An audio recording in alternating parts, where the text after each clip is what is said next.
persentasenya orang Betawi itu kalah dengan para pendatang. Tapi membangun identitas kebetawian itu sangat penting. Karena Betawi itu representasi dari Jakarta, Jakarta representasi dari Betawi, dan yang mempunyai sejarah budaya yang panjang. Jadi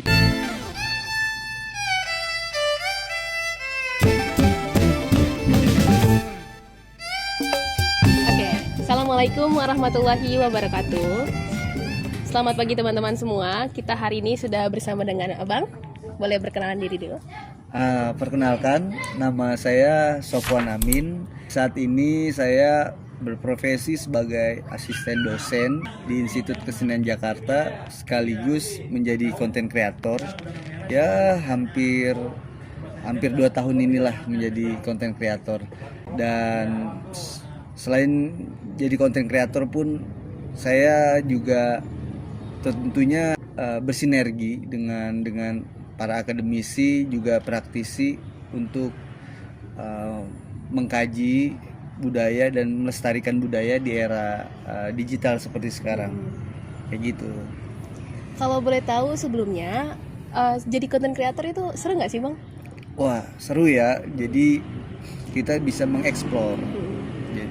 Kita bisa menuangkan kreativitas kita, produktivitas kita. Apa yang kita inginkan, apa yang kita bayangkan itu bisa terrealisasi melalui konten-konten yang kita bikin. Jadi apalagi ketika konten yang kita bikin itu ada manfaat, bisa menggerakkan audiens. Karena memang kalau saya tuh background saya kan film, saya kuliah di Institut Kesenian Jakarta. Tentunya ada rasa kewajiban kita bisa berkontribusi kepada masyarakat melalui ilmu yang kita dapat dari kampus. Nah, kampus saya itu film, audiovisual. Saya melestarikan budaya di era sekarang melalui ilmu yang saya dapat di kampus, saya implementasikan melalui konten-konten. Berarti emang udah seninya banget ya dari kecil kali ya Bang? Iya, benar. Emang udah hidupnya untuk seni gitu ya? Iya bener Ti. Mungkin kita langsung ke pertanyaannya saja. Kita hari ini akan membahas seputar dengan politik identitas yang di Pilkada DKI Jakarta tahun 2024, khususnya untuk Paslon Pramono dan juga Rano Karno. Mungkin untuk pertanyaan pertamanya sebagai pembuka, kalau menurut Abang sebagai konten kreator yang fokus pada budaya Betawi, apa yang saat ini dapat dianggap sebagai ciri khas utama identitas budaya Betawi? Kalau ciri khas budaya Betawi tentunya kita bisa dilihat bahasa, terus secara atribut kita bisa juga melihat yang membedakan budaya Betawi dengan yang lain. Secara visual, tampilan seperti pakaian yang saya pakai bisa merepresentasikan bahwa ini adalah budaya Betawi. Terus juga di luar dari itu, nilai-nilai luhur, tata krama, sopan santun itu juga lekat yang ada di Betawi. Jadi yang kita bisa lihat yang menjadi ciri khas budaya Betawi itu bukan hanya sekedar tampilan, bukan sekedar hanya kuliner, tradisi, tapi di dalamnya itu ada nilai-nilai luhur, nilai-nilai adab sopan santun juga. Karena aku mungkin karena tinggal di lingkungan Condet ya, masih Betawinya lumayan kental gitu ya. Teman-teman aku tuh setelah aku lihat, bener gak sih Bang kalau anak orang Betawi itu sebenarnya nyablak, cuman hatinya tuh hati Hello Kitty gitu. Oh iya bener, jadi memang kelihatannya ngomongnya keras ya, tapi memang di dalamnya itu sebenarnya baik ya. Mungkin banyak kita melihat ibu-ibu yang negor anaknya, misalnya dengan nada yang keras, tapi ya kan tujuannya itu mulia, baik. Ya begitu dah kalau orang Betawi ya. Iya. Tapi harus ditekanin juga ya, banyak mungkin ini juga pesan banyak dari para senior daripada budayawan Betawi banyak konten kreator Betawi yang sekarang menafsirkan kata lu gua itu yang salah penempatan. Itu yang saya bilang tuh sebenarnya di Betawi juga ada bahasa tuh akan ada perbedaan tuh, kayak misalnya yang tua sama yang muda bagaimana, yang muda ke yang lebih tua juga. Nah kalau kayak lu gua itu biasanya buat bahasa orang-orang sepantaran. Nah itu tuh yang harus di ini lagi ya, harus sama-sama berintrospeksi juga, bahwa di Betawi pun sopan santun tuh sangat dijunjung tinggi. Ya, mungkin kita lanjut ke pertanyaan selanjutnya. Kalau menurut Mas Sofan sendiri, bagaimana Mas Sofan ini menilai penggunaan identitas Betawi dalam kampanye pasangan Pramono Anung dan Rano Karno pada Pilkada DKI Jakarta tahun kemarin? Identitas budaya ya. Kalau menurut saya identitas budaya di pemilihan Jakarta memang itu menjadi hal yang sangat wajar, karena kalau kita tarik ke belakang, di Jakarta itu kan dulu tempat berkumpulnya banyak etnis, suku secara nasional maupun internasional gitu. Memang seiring dengan waktu, budaya Betawi yang menjadi identitas baru di Jakarta, dan bahkan menjadi sekarang bisa dibilang menjadi tuan rumah. Nah, penggunaan identitas, politik identitas itu memang sangat diperlukan pastinya untuk mendapatkan empati ya, mendapatkan kedekatan emosional dari politikus kepada masyarakat lokal. Memang secara, kalau kita kalkulasi di Jakarta mungkin persentasenya orang Betawi itu kalah dengan para pendatang, tapi membangun identitas kebetawian itu sangat penting, karena Betawi itu representasi dari Jakarta, Jakarta representasi dari Betawi, dan yang mempunyai sejarah budaya yang panjang. Jadi memang sangat wajar ketika politikus, calon-calon pemimpin menggunakan elemen unsur Betawi dalam setiap kampanyenya, bahkan menjadi senjata politiknya. Menurut saya sih itu, tapi ada tapinya ya. Ketika sudah menjadi senjata dalam politiknya, tentunya harus ada amanah, terus ada komitmen sesuai dengan janji-janji yang dilontarkan saat kampanye. Jangan sampai budaya Betawi itu hanya sebagai senjata aja. Yang jadi imbasnya kan pertama akan lunturnya rasa kepercayaan masyarakat terhadap politikus. Yang kedua pastinya yang ditakutkan impactnya tuh besar, kayak memperpecah masyarakat yang sudah dikotak-kotakan oleh sistem politik. Terus juga semakin enggan masyarakat untuk bersinergi dengan pemerintah. Jadi karena udah kecewa jadi minim partisipasinya gitu ya. Iya betul Ti. Oke, mungkin untuk selanjutnya, kalau menurut Mas Sofan sendiri, apa representasi budaya Betawi yang ditampilkan atau dibawa saat mereka kemarin kampanye? Yang ditampilkan ya, tentunya kalau kita melihat dua tokoh ini, ada Pramono Anung, terus Bang Dul, Rano Karno ya, Pak Rano Karno. Tentunya memang secara kebudayaan diunggulkan dengan adanya wakil Pak Rano Karno ya, karena bisa bilang sepak terjangnya Wagub kita sangat berdekatan atau sangat bisa dibilang tuh kuat dengan kebetawian. Walaupun kalau kita gali lagi, Pak Rano Karno ini kan bapaknya orang Minang, ibunya yang masih ada keturunan Betawi. Yang kita lihat tuh sosoknya aja tuh, sosok Parano Karno ini dengan karakter dia sebagai Sidul, dari dia anak Sidul ini kan film yang pertama itu kan digarap oleh Pak Suman Jaya 1972 yang diperankan oleh Parano Karno dan Babi Benyamin. Begitu juga yang di tahun 1992 yang digarap dalam bentuk sinetron pun diperanin beliau ya.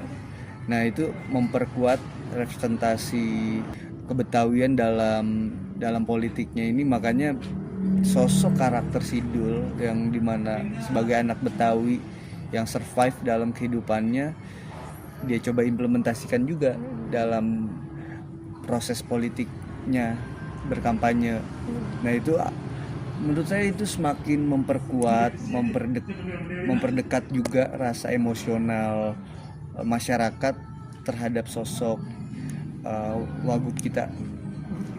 Itu menurut saya potensi yang sangat dimaksimalkan juga oleh Parano Karno dalam strategi politiknya ya. Jadinya masyarakat juga jadi lebih cepat untuk mencintai beliau gitu ya. Iya, betul. Karena udah dekat sama aktor Sidul ini. Iya, karakter yang Sidul ini ya. Makanya kan beliau kan selalu menempelkan nama Sidul di setiap kampanyenya. Baik, untuk selanjutnya, kalau menurut Mas Sofan sendiri, apakah strategi penggunaan identitas Betawi ini memberikan dampak nyata terhadap elektabilitas dan pemenangan mereka? Maksud dari pertanyaannya itu adalah apakah masyarakat yang tadinya apatis atau tidak cenderung ingin berikut campur pada politik jadi lebih percaya pada paslon Pramono dan Rano Karno tersebut karena memang mengkampanyekan dirinya dengan identitas Betawi tersebut. Oke. Kalau kita lihat ya dari dua tokoh tersebut ya, memang kalau tidak memang kuat di sosok Wagubnya ya. Kalau kita lihat kan secara objektif kita belum bisa melihat sepak terjangnya Pak Pramono Anung itu dalam konsistensinya dalam bidang budaya Betawi ya. Tapi yang kita bisa lihat gitu kontribusi Parano Karno dari setiap film-film yang diproduksi ya, karena basicnya beliau entertain, terus juga beliau juga masyarakat juga sudah dekat dengan karakter yang dilihat dari layar kaca. Itu tentunya sangat efektif ya. Jadi kalau di film tuh ada namanya proses identifikasi ya. Jadi proses identifikasi itu perasaan penonton menyamakan suka dukanya terhadap karakter utama. Nah, kalau kita lihat di kasus yang ini kan ya, masyarakat tuh kebangun rasa kepercayaannya karena dari melihat sepak terjang beliau dalam membangun nuansa kebetawian dari setiap film-film yang beliau bikin kayak gitu. Berarti mungkin masyarakat yang tadinya nggak tahu harus milih siapa karena ada aktor dari Wagub tersebut ya, jadi tahu harus memilih siapa. Jadinya mungkin itu meningkatkan elektabilitasnya paslon tersebut juga. Iya, betul. Untuk selanjutnya, kalau menurut Mas Sofan sendiri, bagaimana masyarakat Betawi ini merespon strategi kampanye tersebut? Karena membawa identitas Betawi, mungkin ada beberapa aktor atau beberapa kelompok yang mungkin cenderung negatif gitu. Okay. Atau banyak dari masyarakat Betawi justru menerima aja karena justru suka gitu sama pemangkatan identitas Betawi ini. Tentu kalau yang saya lihat tuh responnya beraneka ragam ya. Jadi tentu ada yang pro, ada yang kontra. Memang kalau kita lihat banyak yang pro karena mungkin melihat sosok sosok dari pasangan ini, terutama yang ditekankan banget kan ini ya, kebetawiannya Pak Rano Karno ya, yang Pak Rano selalu menggebor-geborkan bahwa beliau asli Betawi. Nah, kalau yang kita lihat dari yang kontra ini pun, permasalahan yang dipermasalahkan itu juga bahwasanya sosok tersebut tidak pure asli Betawi. Bahwasanya hanya ibunya yang keturunan Betawi, tapi ayahnya masih asli orang Minang. Nah, kalau kita lihat itu kan sebenarnya kita harus berpikir objektif ya.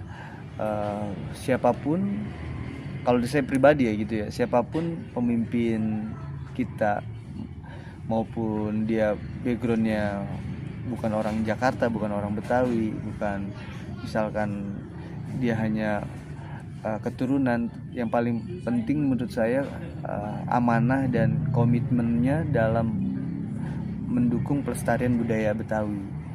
Karena percuma ya ketika kita berharap pemimpin kita yang masih mempunyai darah keturunan tapi dia tidak mempunyai komitmen dalam pelestarian budaya, sama aja bohong gitu.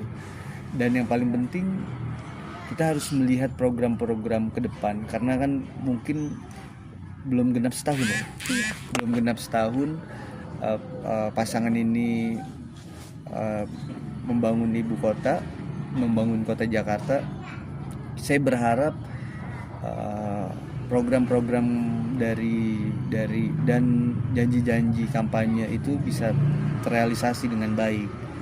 Jadi bukan hanya memanfaatkan identitas Betawi sebagai senjata politik, tapi memang itu sebuah komitmen yang benar-benar sungguh-sungguh dijalankan oleh pasangan ini. Baik, mungkin untuk pertanyaan terakhirnya, jika nanti di masa depan atau untuk politisi selanjutnya yang ingin menggunakan identitas Betawi dalam berkampanye, menurut Mas sendiri apa prinsip dan apa yang harus dilakukan dan yang tidak boleh dilakukan oleh politisi tersebut dalam menampakkan atau yang mungkin bisa dibilang menimbulkan dampak negatif gitu. Oke. Jadi untuk misal ke depan ya, ada kampanye ada pemilihan pemimpin lagi gitu, yang terutama yang pastinya para calon pemimpin harus tahu filosofi budaya mengenai Kebetawian secara konkret ya. Jangan hanya lapisan luar dan jangan hanya sebagai agenda politik saja gitu. Yang paling penting nilai-nilai Kebetawian, nilai-nilai keluhuran itu bisa menjadi pegangan dalam menentukan kebijakan, membuat kebijakan. Karena kalau itu bisa dijalankan, menurut saya kota Jakarta tuh akan semakin maju dan sukses ya. Dan ketika semua nilai-nilai keluhuran, nilai-nilai Kebetawian itu bisa dijalankan, kemungkinan besar juga setiap kebijakan yang dibikin, terus juga segala apapun tuh akan terhindar dari hal-hal yang sifatnya negatif ya. Kayak di Betawi itu kan sangat mengutamakan kan musyawarah, terus juga sangat welcome dengan hal-hal baru. Kalau bisa dibilang masyarakat Betawi itu sangat adaptif ya, adaptasi, terus juga sangat kuat dengan nilai-nilai akulturasi ya. Nah, hal-hal yang seperti ini yang harus ada di diri, bahkan ya saya harap di pemimpinan sekarang maupun pemimpin yang akan datang, nilai-nilai seperti itu yang harus terimplementasi dari setiap kebijakan yang ada maupun yang akan dibuat. Itu Siti. Baik, berarti bukan hanya mengerti dan paham, namun politisi ini juga harus bisa mengimplementasikannya sesuai dengan emang adat Betawi gitu. Bagaimana justru Betawi bisa menjadi bisa dibilang berakulturasinya sama berpolitiknya, bukan hanya berbudaya gitu ya. Iya. Mungkin ada pesan terakhir dari Mas Sofwan untuk politisi kedepannya, atau mungkin buat anak muda yang nanti akan melestarikan budaya Betawi. Tentunya pesan saya gitu ya buat politisi dan konten kreator maupun pelajar, mahasiswa, segala aspek ya. Menurut saya itu kita harus saling bersinergi, harus kolaborasi, karena tercapainya sebuah goals itu perlunya nilai-nilai kebersamaan ya. Kolaborasi itu penting. Seperti kayak teman-teman mahasiswa, akademisi, kita harus bersinergi nih. Kita bagaimana memformulasikan, menyusun strategi agar kebudayaan, terutamanya yang kita bahas ini budaya Betawi, agar tetap lestari dan juga bisa beradaptasi setiap perkembangan zaman. Gitu Teman-teman. Jadi nextnya jangan lupa mampir ke Instagramnya Mas Sofwan ya. Wah. Oke, terima kasih Mas Sofwan atas wawancaranya hari ini. Sama-sama, Uti. Mungkin sekian dari wawancara kita hari ini. Wassalamualaikum warahmatullahi wabarakatuh. Waalaikumsalam warahmatullahi wabarakatuh.